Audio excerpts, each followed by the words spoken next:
एउटा पुरुषको घरमा आफ्नो आमा बाबालाई त्यागेर अब कल्पना गर्नुहोस् कति सहनु भयो होला। हामी भइदिएको भए त्यो ठाउँमा हामी त घर छोडेर भाग्थ्यौँ होला, तर आमाले त्यो सक्नु भएन। खुसी पार्नु भयो, अझै आफ्नो परिवारलाई अझै झन् खुसी पार्नु भयो। आफूले नखाइ कहिले कल्पना गर्नुभएको छ घर परिवारमा हामीसँगै खाना खाने बेलामा हाम्रो मम्मीले पहिला आफूभन्दा ठुलो मान्छेलाई खुवाउनुहुन्छ, ठुलो हेर्नुहुन्छ टाढैबाट कि त्यो आमालाई सँगै खाना रहिएन होला।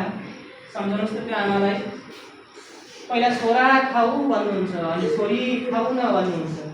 कल्पना गर्नुहोस् त कि त्यो आमालाई आफ्नो छोराछोरी सँगै खाना रहिएन होला। पहिला सासू ससुरा घर परिवारमा आएको पाहुनाहरूलाई खुवाउनुहुन्छ।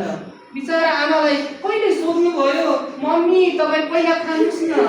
कल्पना गर्नुहोस् त बाबा तपाईँ त विदेश हुनुहुन्छ, त्यो ठाउँलाई त्यागेर